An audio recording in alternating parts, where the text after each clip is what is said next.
आप सबको मेरा नमस्कार।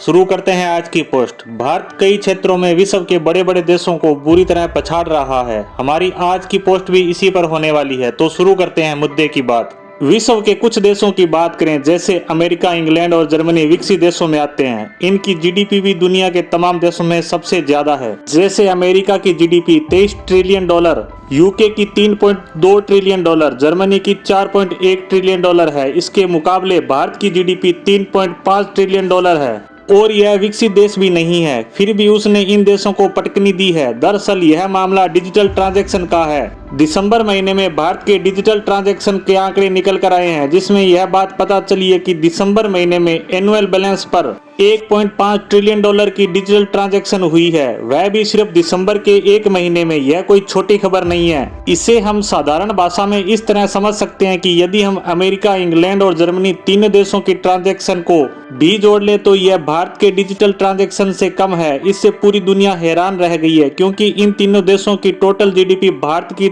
जीडीपी का लगभग 10 गुना ज्यादा है। इसलिए यहाँ के ट्रांजैक्शन भी भारत से ज्यादा ही होने चाहिए, परंतु यहाँ ऐसा नहीं है। यहाँ हम इंग्लैंड और जर्मनी की बात ना करके सिर्फ अकेले अमेरिका की ही बात करें तो यहाँ की जीडीपी $23 ट्रिलियन है, जबकि भारत की $3.5 ट्रिलियन। यहाँ यह अंतर हद से भी ज्यादा है। इसलिए यहाँ के डिजिटल ट्रांजैक्शन भी 4-5 गुना ज्यादा ही होने चाहिए। लेकिन यहाँ अकेले अमेरिका ही तो क्या, तीनों देश मिलकर भी भारत से काफी पीछे रह गए हैं।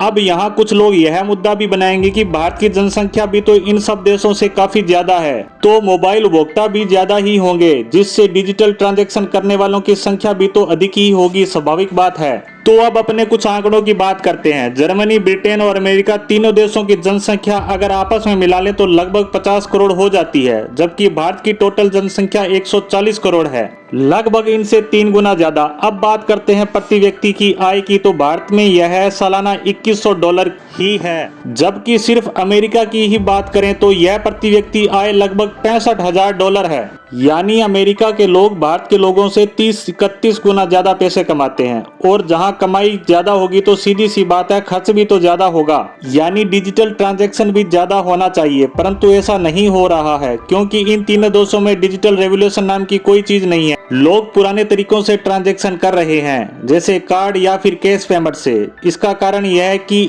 अमेरिका के बैंक सरकार को चलाते हैं, जबकि भारत में इससे उलट है। यहाँ की सरकार बैंकों को चलाती है। यह काम अमेरिका में 10 को पहले ही हो जाना चाहिए था, लेकिन यह नहीं किया गया, क्योंकि बैंकों को इससे सीधा सीधा नुकसान ही है, क्योंकि ट्रांजैक्शन के नाम पर ज्यादा फीस और टैक्स भी नहीं लगाया जा सकता, जिससे बैंकों की कमाई खत्म होने के चांस भी तो हैं। क्योंकि ऑनलाइन ट्रांजैक्शन के माध्यम जैसे यूपीआई या अन्य में फीस या चार्ज काफी कम होते हैं, या यह भी कह सकते हैं कि न के बराबर होते हैं, जबकि एटीएम के हर ट्रांजैक्शन पर वह आपसे फीस वसूल करता है। यही फीस को बैंक छोड़ना नहीं चाहता, जबकि भारत सरकार ने इसकी परवाह न करते हुए यूपीआई और अन्य डिजिटल माध्यमों को बहुत तेजी से आगे बढ़ा रही है।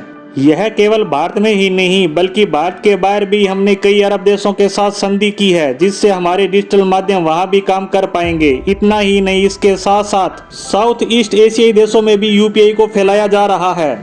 इसके उदाहरण में हम कहें तो सिंगापुर के एक पेमेंट सिस्टम के साथ हमारे यूपीआई को जोड़ा जा रहा है, जिसके कारण भारत के लोग सिंगापुर में और सिंगापुर के लोग भारत में पेमेंट कर पाएंगे और ट्रांजैक्शन भी तेजी से होने लगेंगे। साथ के साथ इसे करना भी आसान हो जाएगा। यह है आज का भारत और उसकी डिजिटल रेवोल्यूशन। यह पोस्ट आपको कैसी लगी, इसके बारे में जरूर बताएं। तो इसी के साथ आज की पोस्ट को यहीं विराम देते हैं। धन्यवाद।